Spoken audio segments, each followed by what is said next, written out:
Bonjour, prenez place dans 100% Sénat, l'émission qui vous fait vivre le cœur du travail parlementaire. Direction la Commission de la Culture. Les sénateurs ont interrogé plusieurs acteurs des festivals de musique et de théâtre en France. Cette table ronde porte sur la situation des festivals après la concertation nationale et la saison estivale 2025. Les parlementaires veulent répondre à cette question. Quel avenir pour les festivals? On regarde. Je suis donc directrice générale d'Ecocène. Ecocène, c'est une organisation professionnelle, une organisation patronale du spectacle vivant privé, la première sur le champ du spectacle vivant privé. Nous regroupons depuis le 1er janvier 2024 les acteurs de la musique, des musiques actuelles, du théâtre privé et des cabarets.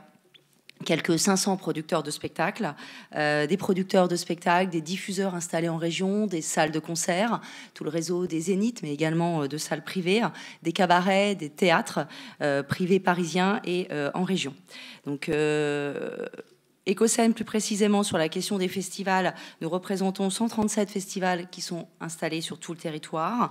Ces 137 festivals sont organisés par 99 entreprises adhérentes d'Ecocène, qui sont spécialisées ou non dans cette activité, dont le chiffre d'affaires cumulé s'élève environ à 830 millions d'euros pour cette activité festivalière. Alors, comme vous l'avez rappelé, Monsieur le Président, année après année, les saisons des festivals se succèdent et mettent en exergue les mêmes difficultés que vous avez parfaitement rappelées et résumées. Et je pense que nous allons poursuivre aujourd'hui par le même constat, le constat d'une fragilisation globale des modèles économiques des festivals qui est aujourd'hui largement partagé. Comme vous l'avez dit, nous progressons en revanche en études, puisque désormais il y a des études barométriques qui sont publiées chaque année, notamment celle dont vous faisiez état et qui va prochainement être de nouveau mise à jour avec le ministère de la Culture, le CNM, et auquel Ecocène, France Festival et le SMA contribuent. Donc les résultats seront rendus publics en octobre 2025, donc le mois prochain. Mais pour le moment déjà, nous avons des tendances en tout cas auprès de nos adhérents festivals, qui ne font que confirmer ce que nous constatons depuis un certain nombre d'années. Sur les 105 adhérents qui nous ont fait des retours, 83% de nos adhérents ont connu des difficultés financières sur l'édition 2025, en dépit d'un remplissage plutôt positif.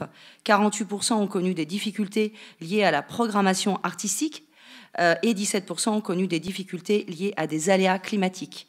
Et sur la programmation artistique, les difficultés viennent aussi, et c'est presque désormais peut-être la vraie grande nouveauté de pression extérieure dont nous pourrons, je pense, parler avec les problématiques de liberté d'expression. Alors, quelles sont les causes? Vous les avez rapidement rappelées, mais ce sont toujours les mêmes. Elles ne font que s'accentuer. Des coûts en augmentation. Les coûts, bien sûr, n'ont absolument pas baissé, même si l'inflation n'est plus ce qu'elle était il y a quelques années. Tout poste de coût d'un festival augmente de façon continue et depuis 5 ans. Les salaires, les matériels, les prestations techniques, les frais de location, d'aménagement des sites, les achats de bars, les restaurations, le catering, le coût assurantiel, les frais de sécurité, ça n'a eu de cesse d'augmenter, ça ne baisse absolument pas, puisque, comme vous le savez, faire une édition de festival, c'est sortir une ville de terre chaque année. Donc effectivement, ce sont des coûts très importants. Mais une des augmentations les plus impactantes est celle du prix des contrats de cession des spectacles, notamment pour les têtes d'affiche, un sujet dont on a beaucoup parlé, dont on continuera de parler, consécutif à une hausse généralisée des prix des cachets, déterminée dans un écosystème beaucoup plus vaste et international de surcroît, dans lesquels les festivals sont finalement en bout de chaîne. Et je tiens à insister sur ce point. Et il est essentiel, en effet, de souligner que les festivals se situent au bout de cette chaîne. C'est un élément d'une tournée, un festival, une date de festival, et qu'une politique publique qui n'adresserait que ce dernier maillon pour agir sur les cachets serait, selon notre analyse, vouée à l'échec. C'est un problème beaucoup plus global qui mérite d'être analysé à l'échelle de la filière et non pas seulement à l'échelle du secteur du live. C'est vraiment la question de l'économie de la musique qui s'est beaucoup transformée depuis la crise du disque au début des années 2000, qui a abouti à un changement important dans les pratiques, mais également dans les revenus des artistes. Si la musique enregistrée a réussi sa transition numérique et renoué avec sa croissance, ce dont on peut tous se féliciter, avec l'avènement de l'abonnement auprès des plateformes, qui aujourd'hui affichent même des chiffres positifs en indiquant qu'elles sortent des périodes difficiles, une grande majorité d'artistes, en dehors de quelques esthétiques, n'ont jamais retrouvé le niveau des revenus antérieurs à cette crise de la musique enregistrée lorsque leurs revenus dépendaient des ventes de CD. Artistes français, artistes internationaux, ils dépendent aujourd'hui majoritairement du live, des tournées et donc des festivals qui sont un élément de la tournée, un élément de l'équation dans les revenus des artistes. Et comme l'ont montré multiples études publiées au niveau monde de Goldman Sachs dès 2020. Je trouve que ça, c'est extrêmement important de le souligner ici, que ce qui se passe au niveau des festivals ne doit pas être pris comme un fait isolé. C'est globalement la surface immergée de l'iceberg, mais c'est aussi lié aux tensions que subit le modèle de la production en France, parce que il n'y aurait pas de date en festival s'il n'y avait pas initialement, originellement, un producteur de spectacle qui investit sur un artiste, sur un spectacle, sur une tournée, en France et à l'international, et à l'intérieur desquelles nous trouvons les dates en festival qui sont également essentielles à la découvrabilité des artistes et sur lesquelles nous continuerons donc à nous battre. Donc sur les recettes, après avoir parlé des coûts, quelles sont aujourd'hui les recettes? Bien évidemment, de là où je parle, les festivals adhérents d'Écossen sont très peu subventionnés. Nos produits dépendent majoritairement des recettes propres, des recettes de billetterie. Donc il faut que le public soit au rendez-vous. Vous l'avez dit, le public reste fidèle au festival. Néanmoins, on en avait parlé l'année dernière et on continue de le constater. On a des enquêtes qui commencent à montrer une certaine désaffection d'un certain type de public qui commence plutôt à privilégier des dates en concert dans une salle type stade ou arena pour être avec leur communauté et accéder au show intégral de leur artiste et non pas à un show monté pour un festival au milieu d'autres artistes et au milieu d'un autre public qui ne leur ressemble pas, qui n'est pas leur communauté.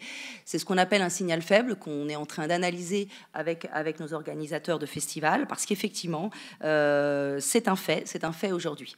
Il y a un soutien du public, mais en même temps, des éléments qu'il faut prendre en compte.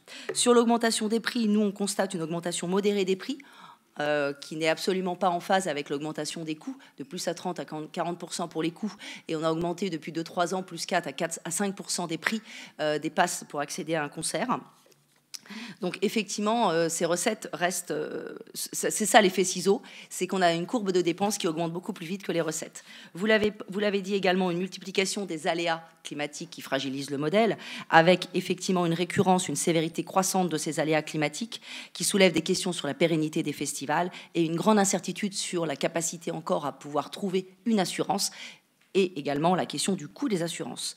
Alors le dernier point, quels sont les leviers actionnables par les pouvoirs publics pour accompagner ces festivals dans cette période de tension?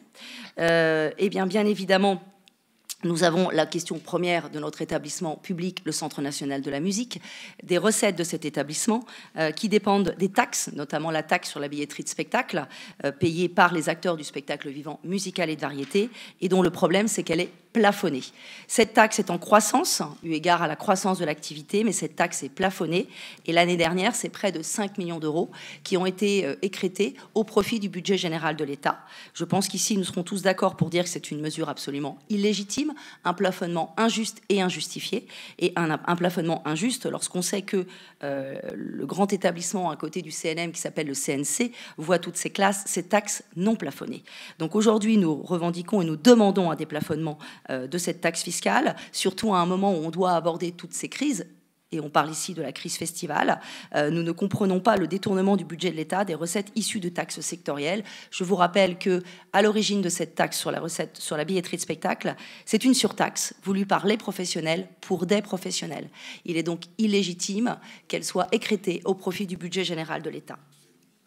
Et de manière indirecte également, on aura une attention toute particulière au crédit d'impôt spectacle vivant, parce que pour que les festivals aillent bien, il faut aussi que la production soit soutenue, et le crédit d'impôt est ce qui permet aux producteurs de prendre un risque sur des artistes en développement qui ensuite font des dates en festival.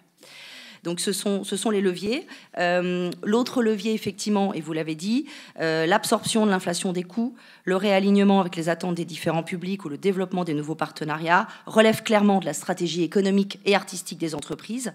Nous n'attendons pas ici des pouvoirs publics qu'ils décident pour nous. C'est un travail que les professionnels mêlent. En revanche, nous attendons un cadre législatif et réglementaire qui évite des contraintes inadaptées, disproportionnées, mettant en péril la situation des événements en plein air. Et là, vous en avez parlé. Je ne vais pas revenir ici en détail sur la problématique de la réglementation sonore. Oui, il y a des réunions interministérielles, mais nous sentons qu'il va être difficile d'aboutir à quelque chose rapidement. Et ça, c'est un sujet. Il n'est pas possible que nous ayons de nouveau cette épée de Damoclès sur la tête des festivals sur l'édition 2025.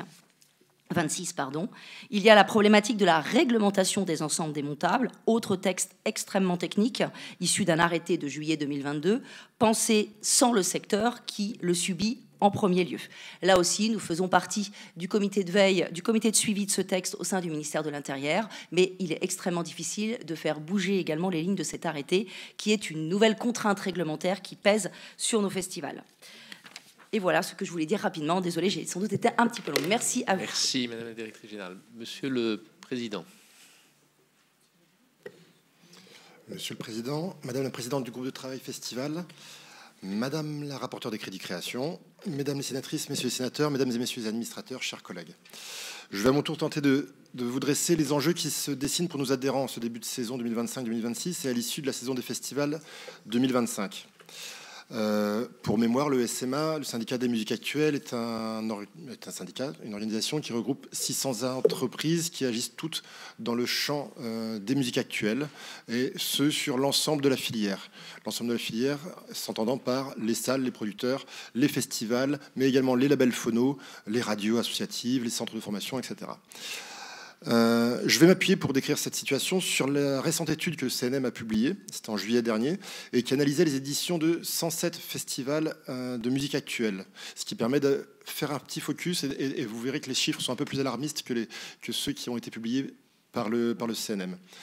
Selon cette étude, c'est 2/3 des festivals dont le taux de remplissage est supérieur à 90% qui sont en déficit. Ça représente une augmentation de 26 points par rapport à l'année précédente. Nous pouvons tirer 2 conclusions de cette information. Premièrement, c'est une bonne nouvelle, le public est au rendez-vous. Deuxièmement, l'effet ciseau dont nous subissons les effets depuis plusieurs années s'amplifie. Ce phénomène est d'ailleurs confirmé par cette même étude qui souligne que sur la période observée, les charges ont augmenté de 6%, alors que les recettes n'augmentaient que de 4%. Pour être complet, il faut ajouter à ce contexte économique les atteintes à la liberté de création et d'expression, et un cadre réglementaire qui fait peser sur les organisateurs de nouvelles charges et un risque certain. Je pense bien sûr à la législation sonore, que nous contribuons à faire évoluer par la mise en œuvre d'essais grandeur nature, et la concertation, bien sûr. Celle-ci est actuellement en cours de discussion interministérielle, et nous espérons que cela porte ses fruits dès 2026. Les mêmes causes produisant les mêmes effets, les chiffres que nous présenterons à l'occasion du prochain MAMA, le marché des musiques actuelles, mi-octobre, devraient confirmer que cette dégradation s'est poursuivie en 2025. Comme une réponse à cette situation, la ministre de la Culture a lancé il y a un an une concertation autour de la question des festivals. Cette concertation s'est achevée en juillet sur des propositions qui ne nous semblent pas à la hauteur des enjeux que les festivals traversent. Nous avions pourtant interpellé publiquement la ministre à l'issue de la concertation en juin, avant ces annonces donc, pour l'alerter sur les graves difficultés que traversent les structures. Vous pourrez trouver nos différentes pistes de travail sur le sujet dans le communiqué ad hoc qui date du 12 juin dernier. La semaine prochaine, comme un aveu d'impuissance, le ministère de la Culture nous proposera une nouvelle réunion sur l'observation des festivals. Nous sommes pour la concertation, mais les enjeux et l'urgence de la situation demandent des actes et des moyens. Car si cet effet ciseau s'explique par des facteurs exogènes, modification des fondamentaux de l'économie du secteur suite à la révolution numérique et donc du disque, changement climatique, contexte sécuritaire, crise énergétique, etc., il est accéléré par des phénomènes structurels dont les effets pourraient certainement être jugulés par une régulation adaptée. Ainsi, force est de constater que l'impact des grandes enceintes, telles que les stades et les arénas, est de plus en plus prégnant sur les salles comme sur les festivals. Le risque d'un déséquilibre entre les territoires et d'un appauvrissement de l'offre est réel. Par leur précarité, les acteurs des musiques actuelles pourraient en être les premières victimes. Vous avez à ce sujet, de l'économie du secteur, sans aucun doute, pris connaissance de l'étude sur les coupes budgétaires que nous avons publiée en avril dernier, mais aussi sur la cartographie du poids des 10 principaux opérateurs dans la chaîne de valeur des musiques actuelles publiée en mai 2025. Dans ce contexte, le CNM est un outil précieux, dans la mesure où il assure une péréquation au sein du secteur. En effet, grâce à la collecte de ces deux taxes, sur la billetterie du spectacle et sur le streaming, il assure une redistribution entre les structures de la filière, comme le CNC le fait pour le cinéma. Chez nos collègues du cinéma, la diffusion d'un blockbuster assure ainsi la création de futurs films à réessai. La billetterie des multiplexes assure la diffusion du cinéma en milieu rural, et cette logique redistributive fonctionne à plein. Pourquoi ? Car le cinéma a la chance de bénéficier de taxes qui ne sont pas plafonnées. Aussi, notre unique demande en vue de ce prochain PLF est certainement, et c'est certainement unanime au sein de la filière, c'est que les taxes affectées au CNM soient elles aussi déplafonnées, afin que le secteur musical bénéficie des conditions aussi favorables que le cinéma. Je vous l'ai dit en préambule, même si les records des chiffres de billetterie des concerts peut laisser penser à une bonne santé de la filière, la réalité est bien plus complexe et contrastée. Aussi, il est indispensable que dès 2026, nous puissions obtenir ce déplafonnement, sans quoi une partie de la filière va continuer de se précariser, au risque de réduire l'accès à la culture pour toutes et tous sur l'ensemble du territoire. Cette année encore, comme l'an dernier, nous avons malheureusement déjà l'assurance que le CNM va devoir reverser plusieurs millions d'euros à Bercy, puisque sans aucun doute, les plafonds des 2 taxes vont être dépassés. Outre ce reversement, le deuxième effet de ce dépassement va se traduire par va se faire au détriment des aides sélectives de 2026 qui vont être diminuées pour honorer le droit de tirage exigible, quoi qu'il en soit. Nous espérons pouvoir compter sur l'ensemble des parlementaires pour porter cette demande au nom de l'intérêt général. Je voudrais aussi vous interpeller au sujet du fonds PEPS, le Fonds pour l'emploi pérenne dans le spectacle, dont les financements pour 2025 viennent à manquer, comme nous le craignons depuis le début de l'année 2025. En effet, le besoin de financement s'élève à près de 55 millions d'euros, alors que le disponible n'est que de 32 millions d'euros pour cet exercice. La ministre de la Culture s'est toujours montrée rassurante à ce sujet, nous garantissant que les moyens existaient pour financer ce dispositif. Le fonds PEPS repose sur une logique de guichet, donc en effet les sommes sont dues, mais de quelles lignes budgétaires vont-elles provenir? Nous sommes particulièrement inquiets à ce sujet. Pour terminer, je souhaite aussi attirer votre attention sur le programme 361, la ligne 361. En effet, année après année, les fonds de celui-ci se voient diminuer. D'autre part, dans les collectivités territoriales, les fonds dédiés à l'action culturelle font de plus en plus l'objet d'appels à projets. Mener à bien des projets d'éducation artistique et culturelle nécessite ainsi de répondre à des dizaines d'appels à projets. Les chargés d'action culturelle passent finalement plus de temps à monter des dossiers administratifs qu'à mener des actions concrètes sur le terrain auprès de différents publics. Ce point vient donc compléter notre préoccupation de l'accès à la culture pour toutes et tous. 2026 s'annonce comme une année complexe au niveau budgétaire. Nous en avons d'ores et déjà conscience, tant en regard du contexte économique que du contexte politique. Aussi, nous espérons que vous, les parlementaires, serez à nos côtés. Je vous remercie pour votre attention et reste naturellement à votre disposition pour vous apporter toute précision. Merci, Monsieur le Président. Sylvie Hugues, présidente du réseau Luxe. Mesdames les sénatrices, messieurs les sénateurs, merci de cette invitation, tout d'abord. Le réseau Luxe, c'est un réseau qui fédère 31 festivals et foires de photographie. C'est un réseau qui s'est créé depuis 1 an et demi, donc c'est un jeune réseau, mais qui est quand même très actif. Je vais peut-être préciser certaines choses sur les festivals de photographie parce qu'on a un modèle un peu différent de mes confrères et consoeurs. Donc, les festivals de photographie sont un levier de démocratisation culturelle et portent un rôle central dans la diffusion de la culture. Les festivals de photographie occupent une place essentielle dans le paysage culturel français. Leur ancrage territorial, leur accessibilité et leur présence dans l'espace public en font des vecteurs puissants de démocratisation culturelle. 82% des festivals de photographie sont gratuits, favorisant ainsi une large inclusion sociale. Chaque festival investit en moyenne 8 lieux différents, souvent répartis sur un territoire étendu. 73% des expositions ont lieu en plein air, garantissant ainsi une visibilité maximale et un accès élargi au-delà des lieux culturels traditionnels. Ce sont des festivals qui sont très engagés dans l'éducation artistique et culturelle. Au-delà de la simple exposition, les festivals de photographie développent une offre dense de médiation et d'éducation artistique. 91% d'entre eux organisent des actions de médiation, avec une moyenne de 18 initiatives par édition.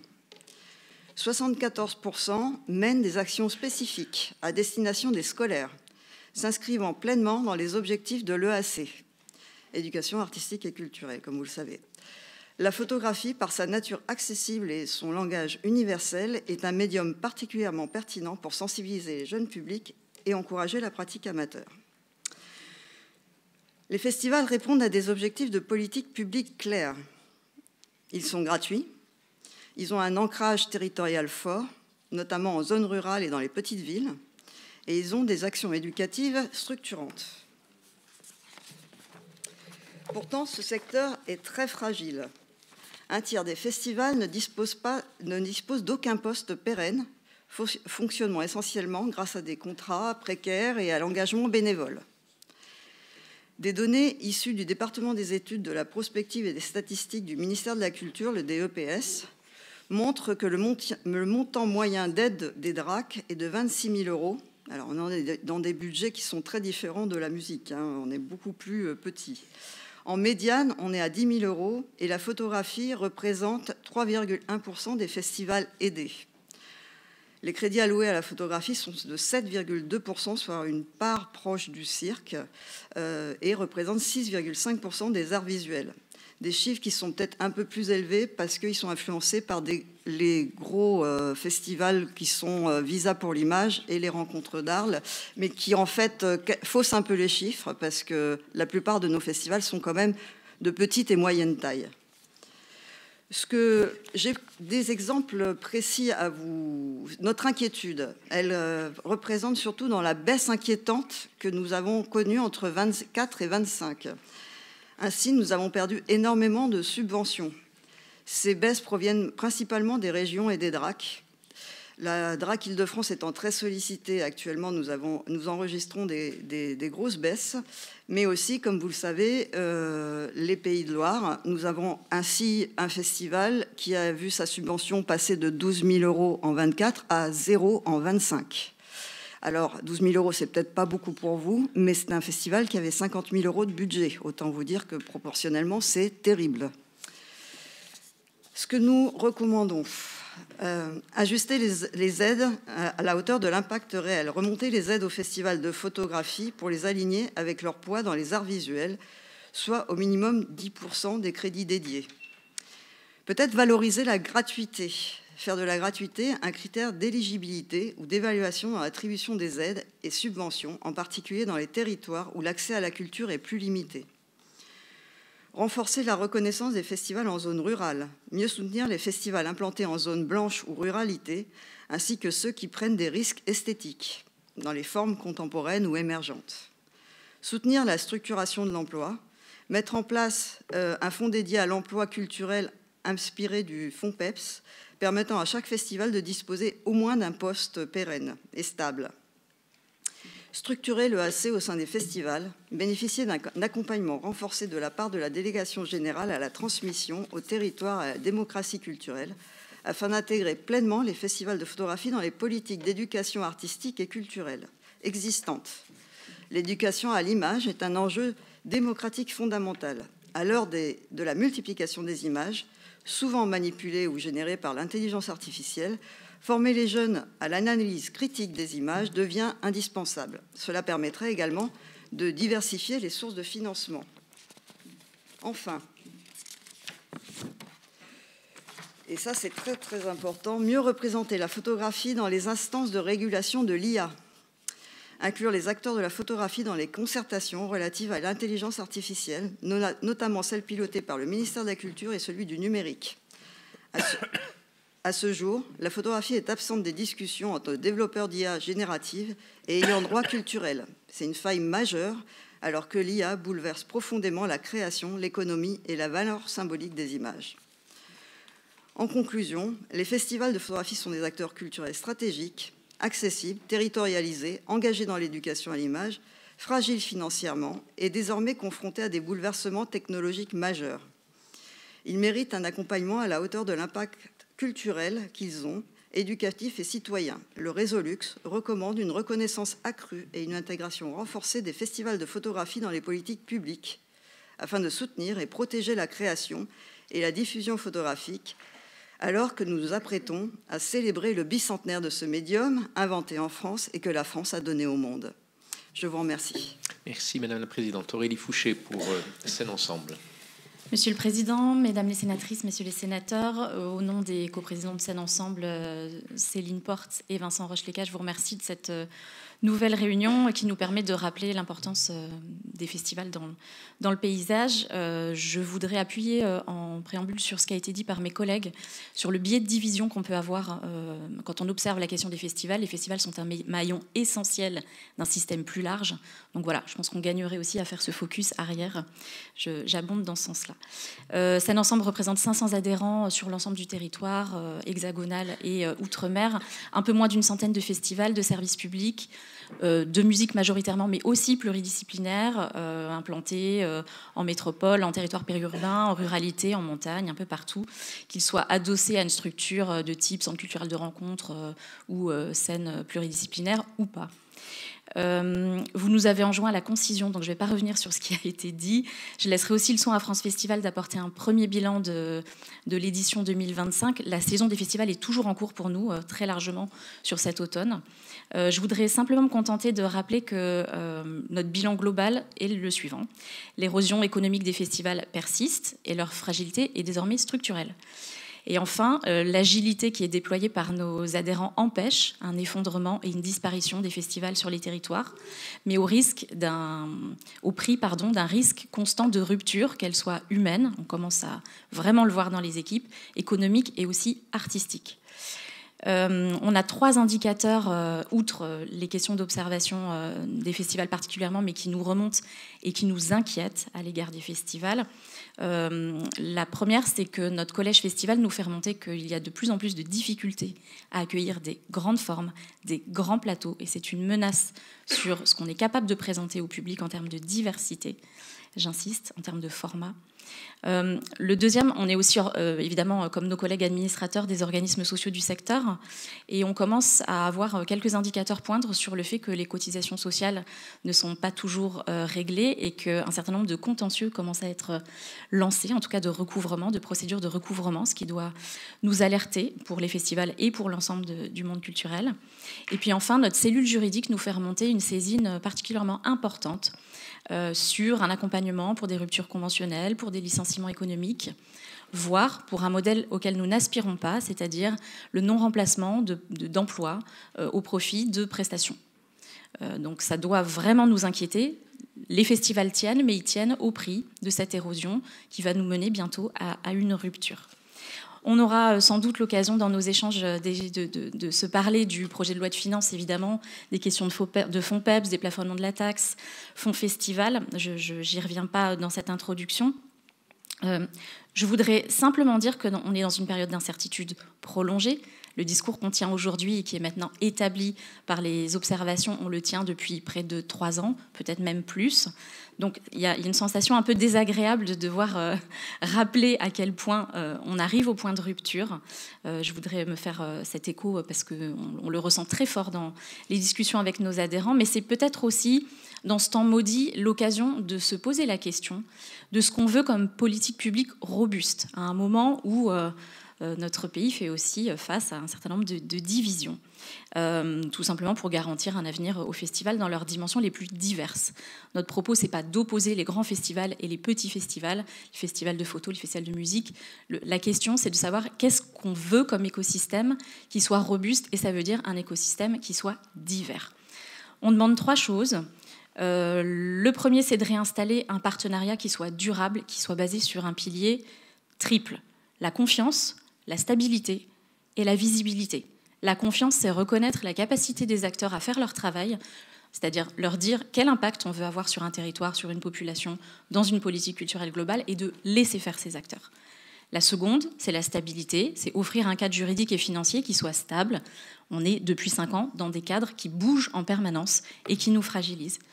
La troisième, donc la visibilité, c'est justement la visibilité sur les dispositifs de soutien.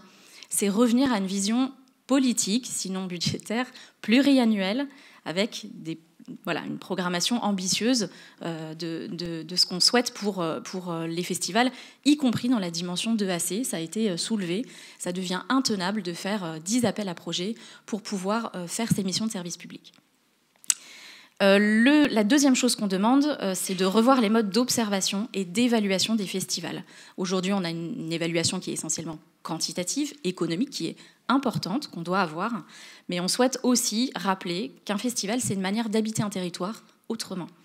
C'est créer une communauté éphémère qui partage des choses, et c'est un temps un peu suspendu. Et dans cet extraordinaire naissent des coopérations, des impacts territoriaux, de l'engagement, de la cohésion, et ça, on l'observe encore trop peu, ce qui nous rend un petit peu impuissants à défendre les festivals de territoire. Donc vraiment réinterpeller cette question de l'économie, de la relation et de la coopération.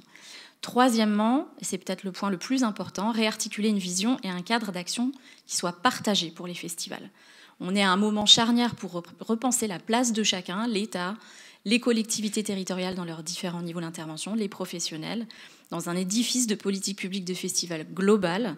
Il n'y a aucun endroit où on se rencontre pour se dire quelle est notre vision politique. Et après, on pourra parler du budgétaire, c'est-à-dire qu'est-ce qu'on espère pour une politique publique des festivals qui soit réellement partagée. On est à l'heure où certaines régions quittent les COREPS, se désengagent. On est à l'heure où certains départements n'ont plus les moyens de faire face à leurs compétences obligatoires. Voilà, réinterroger la place de chacun, la compétence et la participation, y compris financière de chacun, est importante.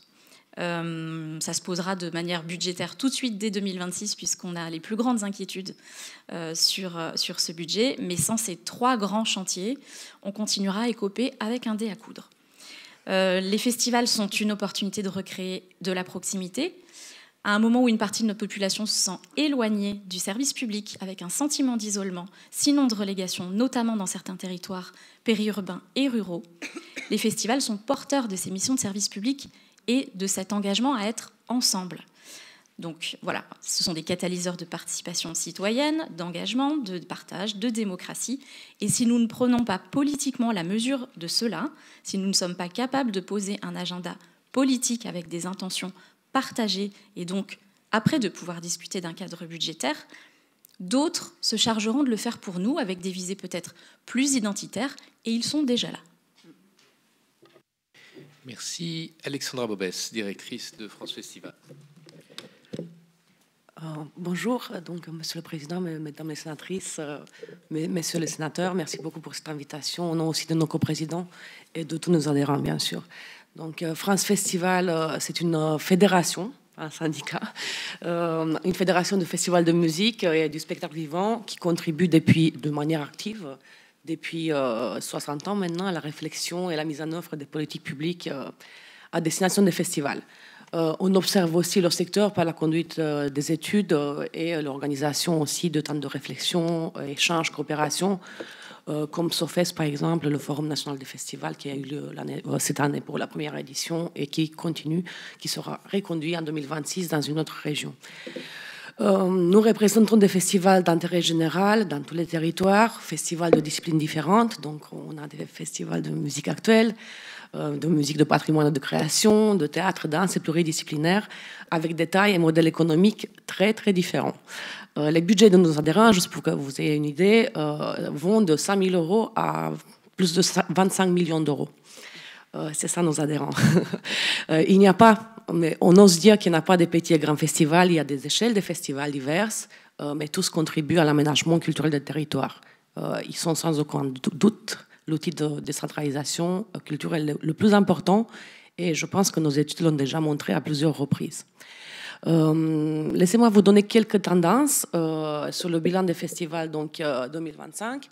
Même s'il est un peu trop tôt de disposer de données consolidées, exhaustives, on fait tous partie avec le SMA et Ecosen des travaux pour le baromètre des festivals.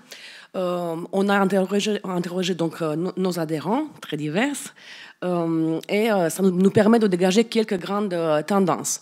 Comme vous l'avez dit, si en 2024, nous avions observé une situation très contrastée, donc d'un côté, fréquentation très élevée, mais de l'autre côté, près de la moitié des festivals répondant en déficit, en 2025, en ce qui concerne nos adhérents, la fréquentation semble encore progresser, avec une moyenne qu'on n'a jamais eue, une moyenne qui est proche de 90% de taux de remplissage. Donc c'est vraiment énorme. Et dans certains cas, assez souvent, on va dire pour un quart, on a observé des progressions spectaculaires jusqu'à plus de 25% de public. Donc le public est là, c'est un signe fort d'attachement du public au festival et je pense que c'est aussi une bonne nouvelle pour la vitalité culturelle. Sur le plan économique, en 2025, les déficits devraient être moins importants qu'en 2024. Je parle bien des adhérents de notre fédération. Moins important en termes de pourcentage, donc peut-être pas 49% ou 46% comme c'était le cas l'année dernière pour musique actuelle et autres disciplines du spectacle vivant, mais plutôt à 45 et 30, donc 45 musique actuelle et 30 pour les autres disciplines. Mais ce résultat a un prix très très élevé. Donc, quand il n'y a pas de déficit, on observe une réduction de la marge artistique avec moins de prise de risque et parfois une programmation restreinte. Très important, on observe, c'est systématique, le non-remplacement de départ dans les équipes, donc, qui accroît la pression sur le personnel en poste. Une forte tension sociale aussi, car les demandes de revalorisation salariale sont impossibles. Et en général, des budgets en tension permanente, gestion de trésorerie impossible, intenable, suite à des notifications d'aides tardives ou négatives. Ça a été le cas très souvent cette année, et donc qui oblige les équipes à faire à l'économie, et souvent au détriment du confort du travail et de la qualité de la production. Donc un constat général s'impose, mes collègues l'ont évoqué aussi, la hausse des coûts s'est poursuivie en 2025. Les recettes donc, sont mieux stables, souvent en baisse, donc le fameux coup de ciseau continue sa trajectoire en 2025. Parmi nos adhérents, et on a beaucoup d'adhérents communs, les postes techniques, sécurité et VHR, donc les dépenses liées au voyage, hébergement, restauration, ont explosé encore en 2025. On enregistre des augmentations entre 10% et 30%, donc pour la moitié de 30%. Et on a aussi observé des cachets artistiques en hausse, mais un peu moins évident et moins clair que chez nos collègues qui ont que des festivals de musique actuelle. Voilà. Ensuite, côté recettes, on a observé à peu près 20% des festivals qui ont eu des baisses de subventions, souvent avec un retrait brutal en cours d'année, avec des programmations déjà faites. Et donc, un financeur clé au niveau collectivité territoriale qui s'est retiré, ça peut être région, département, etc.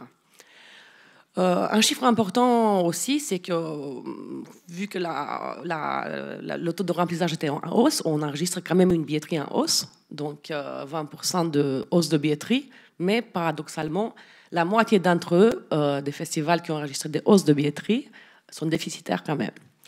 Et enfin, les 10% des festivals dont le mécénat est en baisse sont tous en déficit. Donc il faut aussi comprendre que ce n'est pas que les subventions, souvent il y a un mécène qui se retire aussi au dernier moment. Voilà. Et oui, ça fait un trou dans le budget, donc un déficit. Donc enfin, ce qui est noté en 2025, c'est que les déficits dans notre fédération sont très facilement explicables et se traduisent de manière systématique par un ou plusieurs de ces trois facteurs: baisse de subventions, baisse du mécénat, aléa climatique. On n'a pas à chercher plus loin, c'est un des trois, c'est systématique. Donc, si les festivals en 25 ont montré une résilience remarquable et une fréquentation extraordinaire, tout cela, ça a été fait au prix d'un effort humain considérable qui n'est pas soutenable à long terme. Nous, on est vraiment inquiets par rapport aussi à ce facteur, et vous l'avez aussi évoqué.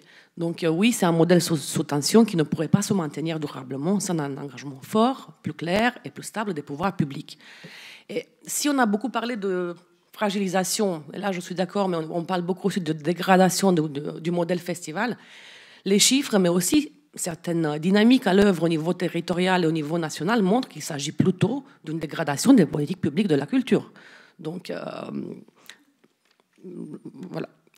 En ce qui concerne la concertation sur l'avenir des festivals qui a eu lieu de janvier à juin, à laquelle on a participé, si on peut saluer certains travaux en cours, par exemple sur le décret son ou les structures démontables, nous attendons bien sûr la poursuite effective de ces travaux, la traduction rapide des annonces et des mesures concrètes et surtout des garanties des moyens. car les festivals ne peuvent pas se contenter juste à des promesses. Ils font partie voilà, d'un maillage territorial important. Vous avez tous redit l'importance des festivals sur le territoire. Donc, on attend des décisions fermes et des soutiens tangibles à la hauteur des enjeux qu'ils affrontent. Enfin, pour le projet de loi de finances, nous rejoignons nos collègues, bien sûr, sur le déplafonnement de la taxe CNM. Vous avez donné déjà les détails. La sécurisation du fonds PEPS, bien sûr, la sécurisation de la part collective du Pass Culture.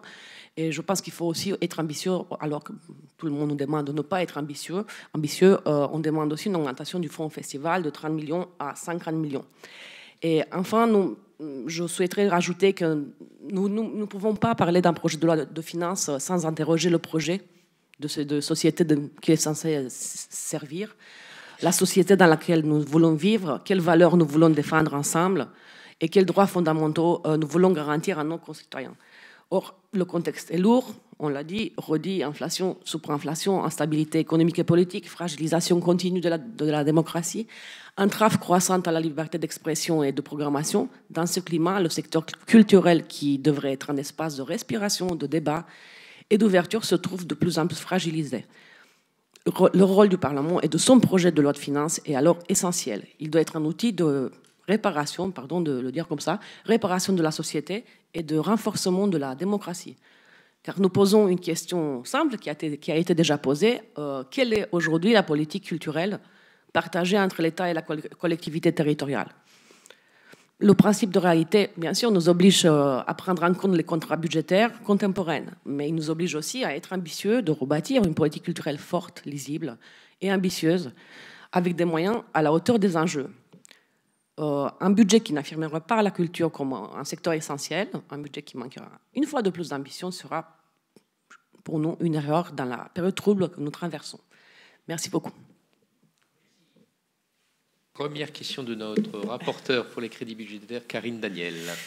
Je vous invite à les noter parce qu'on va prendre toutes les questions et après vous répondrez globalement. Mais tout d'abord, merci à toutes et toutes pour les premiers éléments que vous avez portés à notre connaissance. Je partage... alors, je ne vais pas revenir sur le contexte budgétaire qui a été décrit par Laurent Lafont et puis repris par les uns et les autres. Mais je partage aussi et peut-être surtout la nécessité de reposer des objectifs et une ambition pour les politiques culturelles, pour la politique culturelle, dans laquelle s'inscrit évidemment le volet des festivals, singulièrement, et évidemment, ils ont une spécificité de ce point de vue. Alors, par rapport à la situation dans laquelle on est, je souhaiterais revenir sur certains leviers d'action identifiés par le ministère à l'issue du cycle de concertation sur l'avenir des festivals, sachant qu'on a tous conscience aussi de l'instabilité dans laquelle on est et de l'absence d'interlocuteurs que l'on subit actuellement. Donc, dans son communiqué de presse, le ministère dit avoir retenu votre demande d'une adaptation des modalités d'accompagnement apportées par l'État et d'un renforcement du dialogue avec les collectivités territoriales, annonçant l'inscription du sujet des festivals à l'ordre du jour d'un prochain Conseil national des territoires pour la culture, vous l'avez dit, et en invitant les DRAC à se saisir des conclusions de la concertation nationale dans le cadre des conseils locaux des territoires pour la culture. Donc, d'abord, que pensez-vous de cette méthode? En cette rentrée, observez-vous d'ores et déjà une mobilisation des DRAC sur ce dossier à l'échelle donc territoriale? Sur le fond, l'adaptation que vous demandez ne passe-t-elle pas d'abord par une meilleure visibilité dans l'attribution des demandes de subventions, car les calendriers des subventions ne sont souvent pas en phase avec la réalité de l'organisation des festivals. Donc ça, c'est un sujet de calendrier qui peut apparaître technique, mais qui est important en termes d'organisation. Deuxièmement, s'agissant de la question de l'inflation des coûts artistiques et des concentration des budgets artistiques sur un nombre restreint d'artistes à forte notoriété, le ministère annonce un travail conjoint avec le CNM sur la rémunération des artistes et la promotion de la diversité artistique. Comment devraient, selon vous, évoluer les critères d'aide du CNM? Ce travail de réflexion et de concertation fait-il l'objet d'un calendrier, d'une feuille de route, de premiers travaux? Troisièmement, une autre annonce du ministère est la mise en place de conventions partenariales Pass Culture. vous l'avez aussi évoqué, avec des festivals dans les territoires. Les festivals n'ont évidemment pas attendu ces conventions pour s'adresser aux jeunes. Quel état des lieux faites-vous de leur fréquentation? Observez-vous des fractures territoriales urbain versus rural en la matière? Le pass culture vous semble-t-il un bon outil pour attirer de nouveaux publics et les fidéliser? Ici, on a toujours l'habitude de dire que le pass culture est un outil et non pas une fin en soi, et on différencie aussi bien la part individuelle de la part collective. Enfin, je voudrais finir en évoquant le sujet de la liberté de création et de programmation sur laquelle notre commission avait alerté dans le cadre de son rapport d'information sur l'évaluation de la loi LCAP. Comment jugez-vous la situation à ce jour? Avez-vous des alertes? Constatez-vous des améliorations depuis l'adoption en novembre 2024 du plan ministériel en faveur de la liberté de la création? Le guide juridique et pratique à destination des élus et des professionnels du secteur publié en juillet dernier vous satisfait-il et a-t-il de réels effets sur la situation? Je vous remercie. Question de Sonia de la Provoté, présidente du groupe d'études. Merci beaucoup. Donc moi, je souhaite revenir sur les contraintes réglementaires qui pèsent sur les festivals pour avoir un peu un état des lieux du calendrier et des réponses ou pas qui ont été faites, en tout cas dans le cadre de la concertation et des échanges que vous avez déjà eu lieu, compte tenu de... en ce qui concerne le décrétion d'une échéance au 31 octobre. Donc j'imagine que déjà des pistes techniques ont été trouvées, même si on voit bien que les aspects techniques sont difficiles à trouver en ce qui concerne les festivals en plein air. Mais où en est-on? Avez-vous des éléments un peu factuels, à la fois pour une amélioration, sans aller à l'excès de ce qui avait été mis en place? L'autre question concerne évidemment la réglementation relative aux ensembles démontables. Bon, ça a été abordé parmi les éléments tout à l'heure. Où est-ce qu'on en est aussi? Parce qu'il y a des vraies difficultés aussi, là, pour le coup, technique d'application. Et donc, faut-il repasser par les mêmes étapes que l'évolution éventuelle du décresson? Ou est-ce que dès à présent, on peut espérer qu'une adaptation soit possible? Concernant l'adaptation de la filière au changement climatique, quels sont les leviers d'action qui ont été précisément identifiés lors de la concertation? Parce qu'évidemment, il y a un certain nombre de problématiques et donc il faut un peu avoir une stratégie. Et est-ce que votre secteur parle d'une seule voix? Puisque c'est un peu aussi la difficulté et à la fois la richesse, évidemment, des festivals sur ces sujets. Et où est-ce qu'il existe des différences de vue entre vous? Et est-ce que vous avez des précisions également de contenu, de calendrier sur le plan d'action mené par le ministère en juillet dernier? Concernant le relèvement des plafonds des taxes billetterie et streaming, est-ce que cette question a été abordée? Est-ce qu'il y a déjà un début de réponse ministérielle du ministère de la Culture, évidemment, qui n'est pas forcément la réponse du ministère du Budget, mais est-ce que cette question reste présente? Et enfin, je rajouterai une question sur l'observation. Est-ce que, en l'état actuel des choses, si on compare évidemment les années d'observation, est-ce que les difficultés sont territorialisées? Est-ce qu'il y a des disciplines ou des esthétiques qui sont en plus grande difficulté que d'autres? Parce que évidemment, il est nécessaire d'avoir cette vision de politique publique des festivals. Et pour le coup, si on veut cette vision des politiques publiques, il faut bien identifier à la fois les esthétiques, les disciplines à risque, mais aussi les territoires à risque, puisque les choses pouvant être liées, puisqu'il y a un peu des caractérisations de certains territoires. Et est-ce que vous avez déjà un début de réflexion sur ces sujets-là qui paraît essentiel? Merci. Je vais prendre aussi les questions des uns et des autres, en commençant par celle de Laurence Garnier. Merci, Monsieur le Président. Merci à vous pour cette présentation. Alors, moi, j'ai une question un petit peu spécifique et un petit peu poil à gratter. Je préviens tout le monde, je préviens mes collègues, et je le fais sans malice. Je voulais vous interroger parce que c'est vous, Madame Fouché, je crois, qui avez évoqué à la fin de votre propos le financement de la culture par des acteurs identitaires. Je crois que vous avez conclu votre intervention par là. Et je voulais vous interroger de manière extrêmement factuelle sur la polémique estivale concernant le label. Je vois que vous souriez, donc vous aviez sans doute en tête ce label des plus belles fêtes de France, qui a fait pas mal parler de lui et qui soutient un certain nombre de festivals sur tout le territoire métropolitain. Je le fais sans malice et en posant vraiment en préambule de mon propos que je ne crois pas du tout à un financement privé, exclusivement par des mécènes, ceux-ci ou d'autres, de la politique culturelle française. Vous l'avez posé les uns et les autres.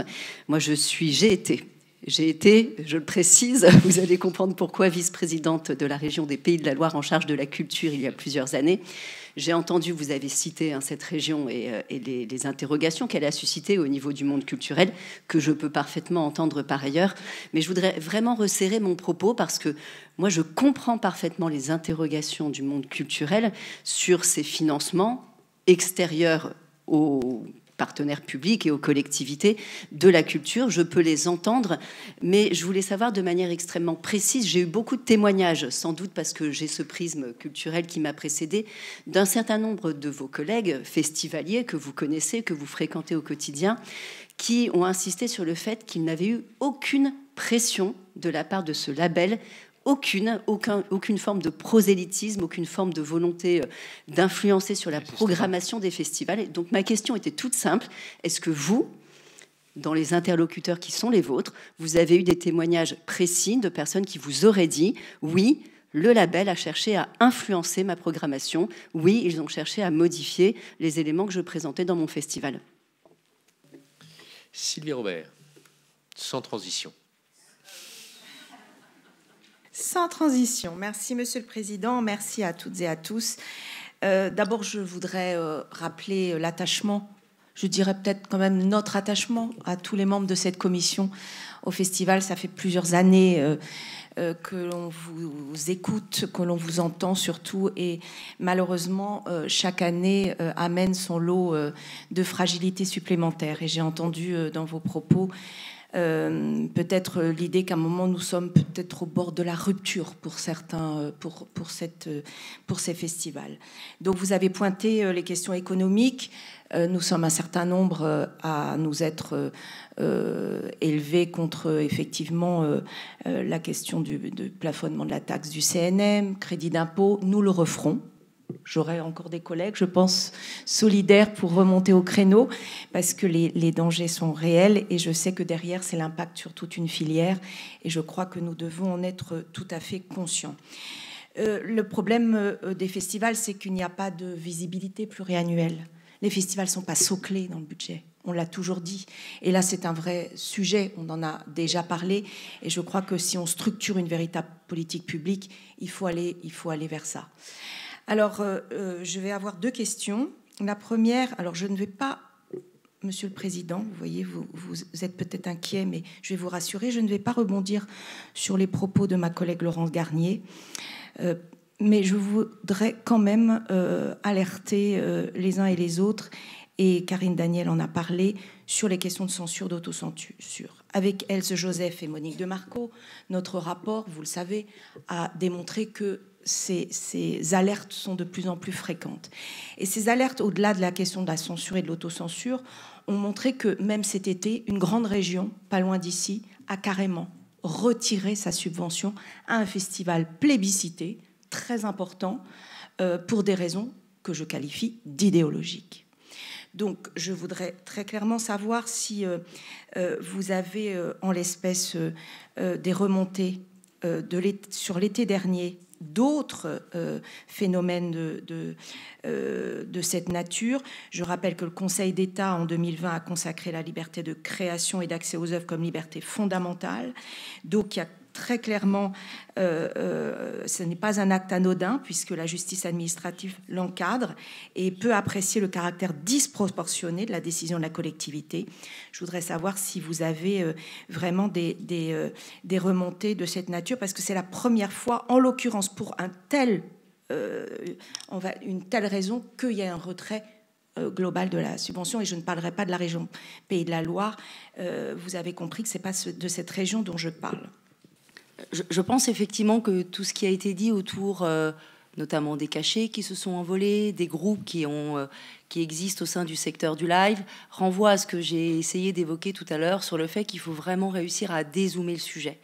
On parle beaucoup des festivals, mais le festival n'est qu'un élément dans un écosystème plus global et plus national, mais mondialisé, où c'est un secteur qui est ultra concurrentiel. Et celui qui décide, c'est l'artiste, et son management et son entourage. Tout cela est aussi lié à une économie de la musique qui s'est profondément transformée depuis 25 ans. Je ne vais pas vous refaire un cours d'histoire, vous connaissez tout ça mieux que moi, mais il y a 25 ans, le tout-puissant, c'était la maison de disques, avec effectivement des chiffres d'affaires explosifs et un live qui était globalement très peu visible, balbutiant et très peu de tournées, très peu de festivals. Tout a changé quand, effectivement, le disque a connu sa crise avec l'arrivée des plateformes gratuites, puis la discussion pour avoir des abonnements payants, et puis tout doucement, le retour à une croissance pour le secteur de la musique enregistrée, hein, ce qui est très positif, parce que ce sont des secteurs interdépendants pour le secteur de la musique. Il faut que les deux secteurs aillent bien pour que l'ensemble du secteur aille bien. Mais je crois qu'on n'a absolument pas du tout réinterrogé ce qui composait les revenus des artistes. Absolument pas. Et nous, on constate aujourd'hui une tension extrêmement forte sur le modèle de la production qui doit faire de plus en plus de dates, de plus en plus de tournées, des spectacles qui deviennent de plus en plus gigantesques, non pas parce qu'on est ravis de faire des super shows, mais parce que ces shows sont demandés par les artistes, demandés par leur entourage et demandés par le public. Tout ça avec plein d'injonctions contradictoires au moment même où on nous dit que c'est un secteur qui doit lancer sa transformation écologique. Donc on a effectivement des chantiers majeurs pour un secteur qui a explosé en croissance en moins de 20 ans, avec des structures qui, je voudrais le dire, à plus de 85% sont des petites entreprises, des PME. Donc essayons juste de dézoomer du festival et reposons le problème. Et à ceux qui pensent que le CNM n'a plus beaucoup d'intérêt, nous, acteurs du spectacle vivant privé, on y est très attachés, sans doute, parce que c'est l'histoire. Il y a près de 50 ans de cela, on a effectivement créé un fonds de soutien avec une taxe sur la billetterie de spectacle pour soutenir des projets plus fragiles et créer un mécanisme. On n'a globalement rien inventé, hein, le CNC l'a fait bien avant nous. Donc ça nous semblait indispensable et nous continuerons à défendre ce modèle. Et je pense que ce modèle fait qu'aujourd'hui, le live n'est pas du tout à la lumière de ce qu'a été la musique enregistrée quand il a connu sa crise. Il n'y a pas 3 majors, il y a une multitude d'acteurs très diversifiés. Alors oui, il y a des groupes, mais il n'y a pas que des groupes. Il y a encore énormément d'entreprises indépendantes qui continuent à se bagarrer pour pouvoir développer les artistes, pour pouvoir effectivement lancer des festivals. Et tout ça est rendu possible grâce au crédit d'impôt spectacle, qui est tourné majoritairement vers la production indépendante, et au Centre national de la musique, qui bénéficie d'une recette de taxes qui a effectivement beaucoup également augmenté depuis 2019. 35 millions en 2019 de collecte de taxes, ce sera peut-être 58 millions en 2025, mais grâce à ce qu'on appelle les grands concerts. Donc n'oublions pas que ce modèle est globalement interdépendant. S'il y a des grands concerts, il y a une taxe fiscale importante qui permet d'alimenter des dispositifs de soutien, qui permettent de soutenir des projets fragiles. C'est pour ça qu'on continue de dire que c'est totalement illégitime que cette surtaxe payée par des professionnels pour alimenter des programmes de soutien vers des projets plus fragiles soit plafonnée et que chaque année désormais, l'État prenne une partie fléchée au budget général de l'État. Ça n'a aucun fondement. Et ça va à l'encontre même de ce qu'on nous demande de faire, c'est-à-dire d'accompagner les transformations sociales, écologiques, économiques, et de faire en sorte, justement, que ce secteur ne soit pas le secteur où il y ait 2 majors dans 10 ans. Alors effectivement, il y a des rachats, effectivement, il y a des groupes. Dans tout secteur économique, ces phénomènes existent. On les observe. Ecosen a cette particularité de rassembler tout le monde. On a la petite entreprise avec un salarié permanent, puisque c'est la condition d'adhésion à notre organisation, à la multinationale américaine. On a d'ailleurs les deux. Donc oui, on observe tout le monde. Tout le monde est présent dans nos instances.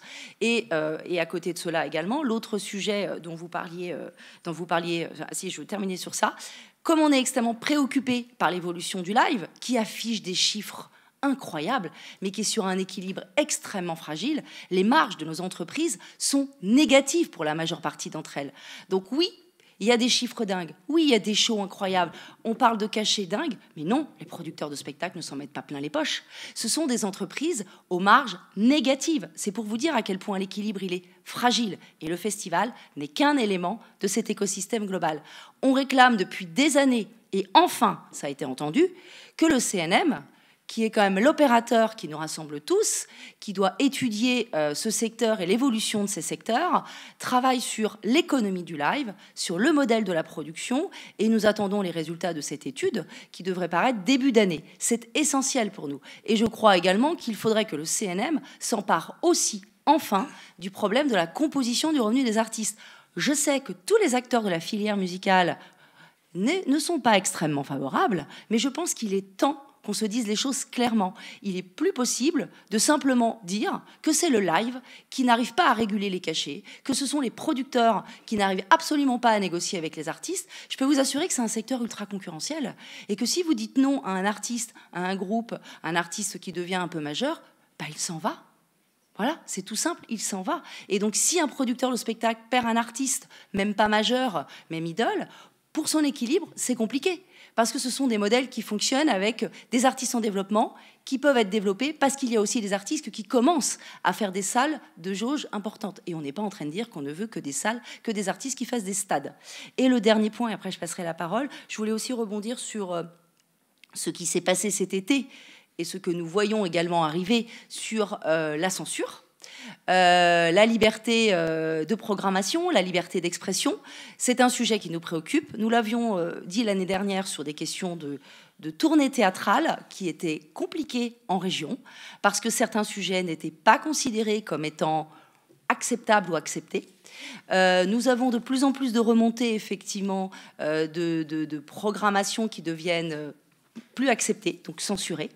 Et on a eu ce qui s'est passé cet été dans une région très proche. C'est un sujet qui est remonté bien évidemment dans nos instances. On a installé un comité de pilotage composé effectivement d'élus qui se sont emparés du sujet. Et nous, on veut se dire aussi que ce sujet de la liberté de programmation, de la liberté d'expression, il y a une loi. Mais au-delà, quand on porte atteinte à cela, on porte atteinte à la liberté d'entreprendre. Donc c'est vraiment un sujet qui nous préoccupe. C'est un sujet qui devient important. Pas de question de polarisation politique. Hein. Nous, on observe juste ce qui se passe et on veut faire en sorte de pouvoir continuer à programmer des artistes parce que derrière, c'est aussi la liberté de création des artistes qui est entamée. Voilà, j'ai certainement pas répondu à tout, mais je voulais m'exprimer sur ça et je laisse la parole à mes collègues. Merci. Stéphane Krasewski. Oui, je vais préciser d'entrée aussi que je parle de mon point de vue de directeur de festival. Ça permettra de resituer un peu mon propos. Oui, c'est pas un effet d'optique. C'est pas un effet d'optique. Les festivals sont en crise. Je vous le confirme. J'ai organisé moi la 30e édition des Sudarles cet été. On n'a jamais fait une telle fréquentation. On dépasse les 95% de remplissage. Plébiscite du public, programmation qui ne va pas sur des têtes d'affiche à 6-0. Malgré ça, on va perdre de l'argent. On va perdre de l'argent. À partir de là, on a quoi comme solution? Soit on arrive à agir sur les dépenses, donc faire des choix et prendre plus de risques artistiques, au risque de réduire les recettes parce qu'on est quand même attendu sur des têtes d'affiche. Soit on arrive à développer de nouvelles recettes en travaillant je vais continuer sur les charges. On peut continuer de réduire les charges en réduisant une scène, en supprimant un jour, en supprimant une édition. On a l'exemple d'un festival au Foin de la Rue en Mayenne qui passe en biennale. J'ai d'autres exemples en région PACA qui, eux ou elles, décident de réduire une scène, de réduire un jour. Voilà. Donc ça, c'est l'une des réponses qui est apportée, c'est celle-ci, c'est on réduit les charges. L'autre réponse, c'est on va augmenter les recettes. On peut plus se tourner vers les collectivités, on le voit, on est en pleine crise. Les recettes propres, c'est quand même extrêmement compliqué d'aller au-delà de ce que l'on peut. Enfin, on essaye de jouer sur la billetterie, mais malheureusement, si on veut garder des spectacles accessibles, c'est extrêmement compliqué. C'est aussi un indicateur de distinction et de différenciation par rapport à l'offre privée qui existe purement privée ou dans les arénas ou dans les stades qui peut exister, et où là, la question du prix ne se pose pas dans les mêmes termes. On va donc assister à des festivals qui vont se diversifier par une concentration verticale, c'est-à-dire qu'on va intégrer une agence de booking, on va intégrer la production, on intègre toute la chaîne de valeur, ou alors développement horizontal en multipliant les actes de diffusion à l'année, par exemple, sur l'ensemble du territoire. Voilà. Donc c'est les quelques éléments, outils qu'on a, nous, à notre disposition pour faire face à cette crise. Malgré ça, on est face à des situations réellement de crise. On a là récemment un festival à Lyon, Woodstower, qui a annoncé sa liquidation. Donc, on est résilient, on est robuste, c'est peut-être plus adéquat, mais malgré ça, on ne résiste pas à cette transformation réellement de tout le modèle économique, enfin en tout cas de tout l'environnement économique des festivals. Dans cet environnement, effectivement, la hausse des cachets, des têtes d'affiche doit poser question. Honnêtement, je ne suis pas sûr, et là je rejoins Malika, qu'il soit en de notre compétence de pouvoir réguler ces cachets. On est sur une concurrence internationale, et je dirais que oui, bien sûr qu'il y a une concurrence entre les opérateurs, mais aussi une concurrence entre les régions et les élus locaux qui veulent tel ou tel artiste sur leur territoire parce qu'ils réduisent l'action culturelle à une simple action de marketing territorial qui va définir, ils l'espèrent, l'image ou l'identité de leur ville, de leur commune, de leur département, de leur région. On est sur ces rapports-là aussi, il faut en avoir conscience. Là-dedans, la réflexion que le CNM, je ne sais plus qui a posé la question, a menée sur la régulation des cachets, elle est intéressante dans le sens où elle ne propose pas un écrêtement, c'est-à-dire on ne conditionne pas le soutien du CNM, le soutien public au respect ou d'un plafond. Ça, on pense réellement que c'est pas opérant. En revanche, travailler sur les écarts types, sur les écarts moyens, là, il y a des leviers qui nous semblent intéressants parce que l'un des effets pervers de cette inflation des têtes d'affiche est que ça va venir impacter directement les artistes intermédiaires. On voit que ça se creuse. C'est-à-dire qu'on voit que, et on attend une étude du CNM aussi sur ce sujet, que finalement les 4 artistes, je prends l'exemple de 20% de la programmation d'un festival qui prenait jusque 2017-2018, eh bien peut-être 40% du budget artistique. Aujourd'hui, c'est même 20% de la programmation vont prendre peut-être plutôt 60-70%. Donc le reste, la marge artistique qui a été évoquée tout à l'heure, elle se réduit et ça se fait au détriment de la diversité artistique et aussi de cet effet d'ascenseur, de cet effet de levier que peuvent avoir les festivals. Donc ça, c'est important de l'avoir en tête. Par rapport à la concertation festival et à la question qui a été posée sur les CNTC, CLTC, les DRAC, à ma connaissance, n'ont toujours pas de lettre de cadrage pour 2026. Donc autant vous dire que pour ce qui est de la priorité donnée au festival, on n'y est pas. Mais je vous rejoins complètement sur le fait et la nécessaire visibilité pluriannuelle qu'il nous faudrait. Le mécénat, quant à lui, ça n'est pas la panacée, ça n'est pas une solution, en tout cas pour tout le monde, c'est très clair. On peut réfléchir, et on l'a évoqué lors de la concertation avec les festivals, à d'autres modalités de mécénat, notamment comme ça a pu être fait sur des candidatures, sur des capitales européennes de la culture, par exemple, où une association collectait le mécénat pour sur l'ensemble du territoire et ensuite se chargeait de le redistribuer par des appels à projets qui nous font tant souffrir, mais qui pourraient, pour le coup, pallier aux différences territoriales, parce que ça entraîne bien des différences territoriales, le mécénat, selon le territoire sur lequel on vit, selon la concurrence que l'on peut subir. Je suis à Arles, j'ai d'excellents collègues qui sont les rencontres de la photo et qui auront un pouvoir d'attraction du mécénat bien supérieur au mien. Voilà. Et donc, comment lutter par rapport à ça? Si je n'avais pas cette concurrence-là, peut-être que j'aurais accès à d'autres mécénats. Mais c'est la réalité. Ça renforce les inégalités territoriales, ça renforce les inégalités par esthétique. Il vaut mieux, si on est dans la musique actuelle et qu'on veut toucher du mécénat, il vaut mieux programmer Juliette Armanet que c'est où Georges, je vous le dis. Voilà. Cours artistique, cinéma, récréation. Appel à projet, les bénévoles. Oui, nous, de notre côté, en tout cas, on n'a pas ressenti de crise du bénévolat. Pour répondre à une question, ça n'est pas la panacée non plus, ça n'est pas une solution, une réponse à tout, loin s'en faut. Mais en tout cas, on n'a pas eu à constater ça. Qu'est-ce que la concentration? Bien sûr que c'est quelque chose qui nous inquiète et sur lequel on souhaite alerter. La concentration, pourquoi? Parce que on le voit comme un phénomène d'accélération des inégalités qui peuvent exister et de cette précarisation, cette énorme précarisation qu'il y a du secteur indépendant des festivals. C'est l'arrivée d'opérateurs exogènes qui peuvent avoir une stratégie de conquête et qui vient sur un marché qui lui-même est fragilisé. Et donc, nécessairement, ça peut amener à des distorsions de concurrence, ça peut alimenter aussi une bulle spéculative, et ça peut, dans tous les cas, amener à une homogénéisation de l'offre sur les territoires, si ce n'est en tout cas une métropolisation de l'offre culturelle. Voilà, ça c'est très clair. Alors, puisque je suis sur le territoire et sur les questions de différences territoriales et d'inégalités territoriales, non, le pass culture, à notre connaissance, n'a pas contribué à réguler l'offre sur l'ensemble du territoire. En tout cas, ça a même eu, selon nous, parfois un effet d'aubaine qui est même venu renforcer ces différences territoriales. Il y a évidemment des territoires qui sont plus touchés que d'autres. On a parlé des Pays de la Loire, et là, je voudrais quand même redire que, bien sûr, que dans les régions qui ont été touchées fortement par des coupes budgétaires, on parle quand même à l'échelle nationale d'une coupe en 2025 de 67 millions d'euros de la part des collectivités locales sur la culture. Donc on est vraiment sur une coupe massive qu'il nous faut encore réactualiser, parce qu'avec le SMA, on a établi cette étude en début d'année, alors que tous les budgets n'étaient pas votés. Donc c'est certainement plus important que ça. Ce qu'il faut voir, c'est que je trouve intéressant de considérer ça à l'échelle du territoire, parce que bien sûr que j'ai par exemple un bon producteur qui est basé sur Arles et qui réalise 30% de son chiffre d'affaires, ou qui réalisait 30% de son chiffre d'affaires avec des structures du Pays de la Loire. Donc voilà, donc en fait, ces impacts, même s'ils sont localisés, même s'il y a un impact direct et immédiat sur le territoire, en termes d'emploi, en termes d'offres culturelles, il y a des effets également qui sont indirects et décalés dans le temps sur l'ensemble de la filière. Voilà, par rapport à la loi LCAP, c'est important. Oui, on constate de plus en plus de remontées, d'alertes. Il y a de plus en plus d'atteintes à la liberté d'expression et de création.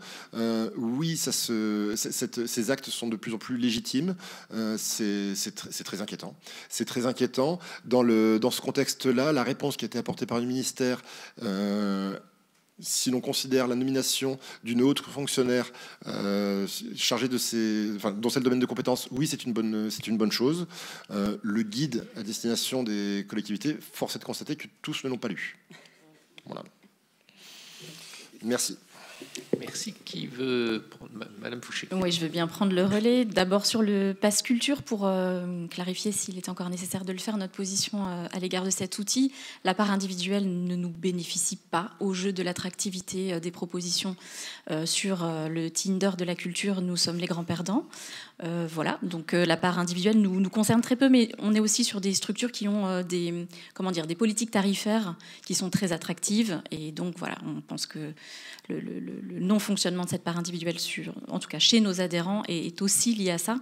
Par contre, sur la part collective, et là je vais dépasser le cas des festivals, ça peut représenter 10% de la billetterie de certaines de nos scènes de territoire, scènes conventionnées. C'est pas anodin, c'est devenu un des leviers principaux de financement de l'EAC, puisqu'il y a une concentration des moyens sur cette part collective qui n'est pas à la hauteur. On s'est suffisamment exprimé depuis le début de l'année. Voilà, on a fait une étude avec un collectif de professionnels de l'EAC qui a montré l'impact très important, c'est-à-dire 800 projets qui n'ont pas eu lieu. Voilà, on a accueilli avec un soulagement relatif le réenclenchement des 15 millions de financement de la part collective à partir du 1er octobre, qui au passage vont obérer la capacité de nos festivals qui se tiennent en septembre de pouvoir financer des actions en lien avec les établissements, mais bon, ça c'est autre chose. Je voulais juste indiquer que d'après les remontées de terrain qu'on a, on est passé d'une prise en charge par élève de 25 € à 2,5 à 3 € par élève. Voilà, je vais prendre un seul exemple, le collège d'Étain, dans la Meuse, qui, pour son établissement, a bénéficié de 1 400 €, soit une sortie par an pour les élèves, un billet. C'est-à-dire même pas une action plus large que ça. On est en lien avec le cabinet d'Elisabeth Borne sur ce sujet depuis le printemps. On nous dit qu'il y a un plancher de 400 € par établissement qui doit permettre de prendre en charge le coût moyen d'une action qu'ils ont calculé à 400 €. Nous, on ne sait pas faire du qualitatif. Voilà. Par contre, on est attaché à une politique de AC qui soit forte. Il y a aujourd'hui un levier sur le pass culture par collective, on y tient, on pense qu'il y a des choses à revoir, à prioriser en termes de territoire, en termes de typologie de projet, typologie d'action. On pourra y travailler, mais ça va manquer. C'est-à-dire que 15 millions d'euros, les projets ont été pré-réservables à partir de la semaine dernière. Je pense que l'enveloppe doit déjà être épuisée. Et on n'a aucune visibilité sur 2026, puisqu'on est en annualité budgétaire civile, évidemment. Donc, pour prévoir des actions dans les écoles sur une année scolaire, on est au point zéro. Sur la question pardon, je reprends mes notes. Sur la question de la censure et de l'autocensure, nous, ce qu'on observe, c'est que c'est plutôt de la censure et de l'autocensure sur le secteur que je représente, en saison, que sur les saisons festivalières. Voilà, les remontées qu'on a, ça peut être des difficultés de lien avec des élus locaux. On a aussi, nous, beaucoup de théâtres de ville, scènes qui peuvent être en régie directe, donc ça nous interroge. Et on est en travail avec le CNFPT sur qu'est-ce que pourrait être un cadre d'emploi pour les directions de lieux culturels, parce que ça n'existe pas dans la filière de la fonction publique. Et donc, il n'y a pas non plus de protection de cette liberté de programmation ou liberté de création. On pense qu'il y a un levier, là, peut-être à imaginer, au même titre que ce qui avait été fait sur les bibliothèques. Voilà. Que le ministère ait nommé une haute fonctionnaire à la liberté de création, on y est attaché, on sait son engagement, on sait aussi sa détermination à faire en sorte que ce sujet soit au cœur des politiques, de la politique du ministère de la Culture. Vous dire que ça a produit des effets, je pense que c'est un peu tôt et que ça ne sera pas le seul acteur qui permettra de faire avancer les choses. En termes de... Je voudrais juste, parce que j'ai beaucoup d'adhérents qui travaillent sur le secteur de la musique classique, certains ont été cités dans cet hémicycle, vous dire qu'on a parfois aussi des difficultés quand les festivals s'organisent dans des lieux de culte avec les affectataires de ces lieux, avec une intervention parfois un peu forte aussi sur le type de musique, voilà, une musique qui ne serait pas assez sacrée pour être présentée dans un lieu de culte. Donc voilà, on est face à ces difficultés-là. Sur la question du financement privé, et notamment du mécénat. Le mécénat, je vais reprendre ce que disait mon collègue du SMA, nos acteurs ne sont pas égaux face au mécénat. Quand on est William Christie, c'est plus facile de lever du mécénat, ou quand on est le Centre de musique baroque de Versailles, que quand on est un ensemble de création contemporaine basé à Marseille. Voilà, j'enfonce une porte ouverte, mais c'est quand même la réalité. En jazz, c'est compliqué. En musique de création, c'est compliqué.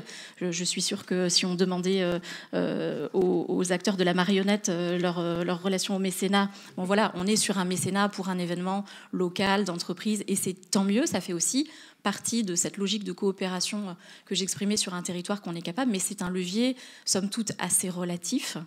Je peux donner un chiffre qui n'est pas un chiffre spécifique au festival, qui est un chiffre spécifique aux acteurs de la musique classique qu'on a, qui est que nos grands ensembles musicaux classiques ont environ 10% de leur budget en mécénat. C'est pas rien, mais ça concerne une partie des acteurs, et plutôt les acteurs des musiques de patrimoine, parce qu'historiquement, voilà, ça se passe comme ça.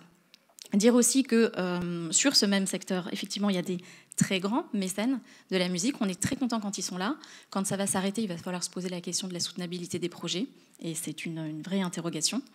Et pour revenir à la question de la sénatrice Garnier, nous n'avons pas, nous, dans nos adhérents, de personnes qui nous ont remonté avoir été sollicitées sur ce label.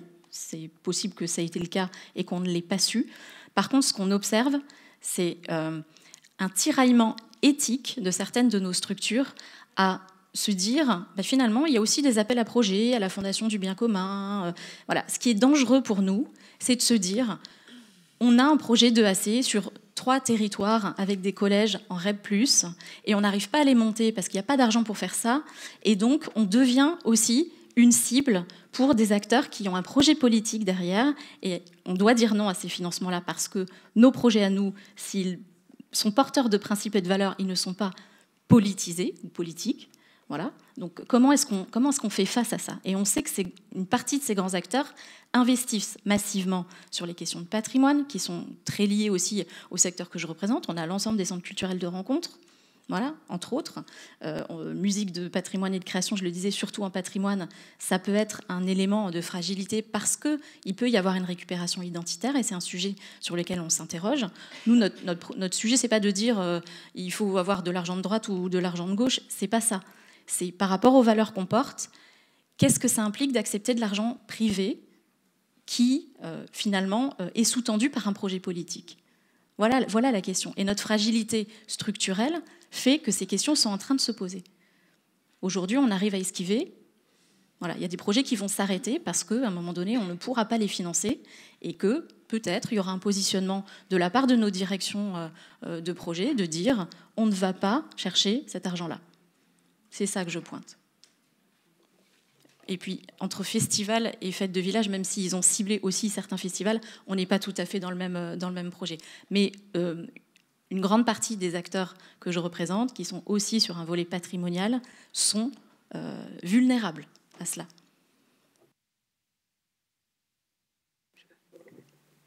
Alexandra Bobès. Oui, merci. Peut-être juste quelques précisions du festival sur le mécénat. Juste pour vous dire que parmi nos adhérents, donc, le mécénat, dans les budgets, c'est entre 0 et 30%. Donc 30%, c'est pas mal. Et on observe vraiment une différence entre les grands festivals. Donc voilà, rayonnement international, c'est normal, les tout petits. Ça ne veut pas dire que les tout petits festivals n'ont pas du mécénat. Ils ont des constellations de mécénat. Donc nous, on voit les grands mécènes et le mécénat de proximité. Pour répondre à une question qui a été posée, je n'ai pas un dispositif précis à vous donner, mais peut-être sur ce mécénat de proximité, il y a encore peut-être une amélioration à faire sur le dispositif, parce qu'on voit très bien que c'est les producteurs locaux, c'est c'est les commerces, c'est tout le tissu local autour du festival petit et moyen. Mais j'ose dire aussi que ce n'est pas non plus une solution fiable à 100%, puisque comme je viens de vous le dire dans notre bilan, 10% des festivals qui ont eu des baisses de mécénat sont en déficit. C'est arrivé pendant l'année à cause d'un changement d'un PDG ou d'un président, etc. Donc, encore une fois, la stabilité, visibilité, on ne l'a pas, malgré quand même un mécénat quand même assez stable dans le milieu des festivals. Par rapport au pass culture, donc, je rejoins Aurélie, avec une petite nuance. Dans les festivals de musique actuelle, le pass culture est utilisé individuel, l'appareil individuel est utilisé par, on n'a pas des chiffres astronomiques, mais il est quand même utilisé, et surtout sur des soirées spécifiques pour les jeunes. Donc j'ai l'impression qu'on commence à, je ne sais pas si c'est une bonne chose, mais on commence à programmer pour les jeunes qui ont le pass culture. Donc on peut voir les avantages et les inconvénients. Et ensuite, par rapport aux petits festivals qui pourront être plus en danger que les autres, donc petits moyens festivals de territoire en milieu rural, non, on n'observe pas forcément ça. Chez les tout petits ou moyens, en ruralité ou pas, on observe plutôt pas de déficit. Voilà. On observe des déficits plutôt sur les grands festivals. Voilà. Je m'arrête là parce que beaucoup de choses ont été dites. Madame Hugues. Alors, tout le monde aime la photographie. Hein, ça.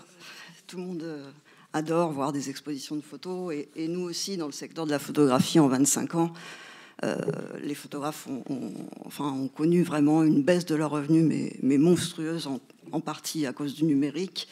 Et nous, les festivals, on a quand même compensé en partie aussi la baisse des revenus qui étaient issus de la presse. Parce que la presse, on le sait, rémunère pratiquement, maintenant de moins en moins les photographes en droit d'auteur. Le Résolux s'est constitué autour d'une charte de valeurs, c'est-à-dire que tous les membres du réseau payent des droits d'auteur. Ça, il faut le savoir, s'engage à l'éco-responsabilité et à être bienveillant envers les équipes et les bénévoles, parce que nos festivals tiennent aussi beaucoup grâce au bénévolat. Un bénévolat qui, effectivement, s'était souligné et de plus en plus âgé. Et d'ailleurs, on a vu... Alors, c'était une des raisons pour lesquelles, mais pas l'essentiel. Ces 2 dernières années, 3 festivals de photographie ont fermé leurs portes. Notamment l'année dernière, les promenades photographiques de Blois, pour diverses raisons. La difficulté toujours de remplir de plus en plus de dossiers pour avoir des subventions qui, si elles arrivent souvent en retard. Nous, entre 24 et 25, on a remarqué quand même une baisse de 178 000 euros de subventions qui venaient. Alors, on s'est interrogé pourquoi, d'où ça venait. Ce sont principalement les régions et les DRAC, 97 000 euros au total, qui ont versé en moins. Par rapport à ces montants, il y a différentes choses. Soit les subventions ont été carrément refusées, soit elles ont été retardées. J'ai quelques verbatims de nos membres qui sont édifiants. Je pense à, par exemple, Photo Saint-Germain en région, qui a lieu à Paris, qui va avoir lieu au mois de novembre, est toujours en attente de 30 000 euros qui lui ont été annoncés par téléphone. L'événement va avoir lieu dans un mois, donc elle n'a toujours pas cet argent. Les ménographies dans les Yvelines, festival de photos en plein air, qui a un succès croissant. Il faut savoir aussi que dans notre domaine, les festivals connaissent un engouement du public qui est considérable. Les ménographies, donc dans les Yvelines, elle a eu son dossier DRAC a été déposé en janvier. Sa réponse négative a été reçue le 25 août pour une édition qui avait lieu entre juin et juillet. Donc, je ne sais pas si vous voyez l'ampleur du massacre. Alors, l'itinéraire des photographes voyageurs, un festival très ancien qui se tient à Bordeaux, donc en Nouvelle-Aquitaine, pas de réponse de la DRAC, alors que le festival est terminé depuis le 27 avril. Il a un déficit de 4 700 euros si le soutien est refusé. Je continue. La quinzaine photographique nantaise, j'en ai plein comme ça. Dans les Pays de la Loire, la DRAC a supprimé son aide, donc il est passé de 12 000 euros à 0. C'est ce que je vous disais tout à l'heure. Donc, clairement, on voit que, pour répondre à la sénatrice Karine Daniel, il n'y a pas de prise en considération des DRAC et de rapport avec le calendrier. On a un vrai souci à ce niveau-là. En ce qui concerne la liberté de création, d'autres de nos membres ont été victimes d'attaques et même de saccages d'expositions à Nîmes. Le festival Les Vies Invisibles NECPOS à Nîmes a vu une exposition de Karine Lévesque-Gégaud qui a été, mais quand je vous dis saccagée, c'était terrible. Le directeur du festival en pleurait. Alors, on s'est évidemment mobilisé en tant que réseau. Nous avons invité Juliette Mans, donc la haute fonctionnaire chargée à la liberté de création, à venir intervenir aux Rencontres d'Arles, qui est quand même le festival le plus important et qui a donc une voix importante. Libération, on a fait un numéro spécial autour de Libération, le Libé des photographes. Mais c'est une hausse aussi très très inquiétante. On est vraiment très inquiet parce que forcément ça risque on risque de s'auto-censurer. Je suis directrice moi-même de festival. Évidemment, j'ai pas envie de répondre à ces intimidations, mais le fait est qu'on va forcément se poser la question quand on va exposer à certains types de photographies. Donc ça, c'est vraiment très inquiétant. Sur le mécénat, évidemment, vous pouvez encourager des mesures, mais je crois que c'est déjà fait d'ailleurs pour qu'on puisse avoir recours à de l'argent privé. Je pense que s'il y a une incitation, il faudrait bien qu'il y ait aussi, pour faire la part des choses, une mesure qui permettrait de contrôler et qu'il n'y ait pas d'ingérence dans la programmation de la part des mécènes. Comment ça peut être dit, fait, je ne sais pas, mais je pense que c'est important de le souligner.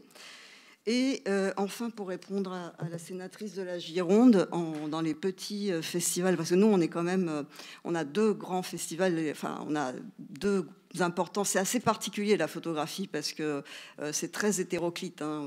La plupart des festivals sont plutôt petits. Contrairement à ce que vous avez remarqué, nous, les petits festivals souffrent encore plus parce qu'effectivement, ils sont très, très fragiles. Très dépendants des subventions, très dépendants des bénévoles. Alors, on est tous plein de bonne volonté, mais à un moment donné, on fatigue aussi. Tout simplement, c'est des petites structures qui sont avec des gens qui portent ça vraiment sur leurs épaules et qui sont d'une énergie considérable et qui ont envie justement de participer à ce mouvement à apprendre aussi aux élèves, à aider les gens à mieux comprendre la photographie, surtout avec les enjeux actuels, on l'a dit, de l'IA et de tout ce qui est manipulation d'images, fake news, etc. Mais il faut nous aider, il faut vraiment nous aider, il ne faut pas nous laisser tomber. Merci. Et c'est ainsi que se termine cette audition sur la situation des festivals en France. Elle est à retrouver sur notre site internet. Merci de votre fidélité, merci de nous avoir suivis. Très bonne journée sur Public Sénat.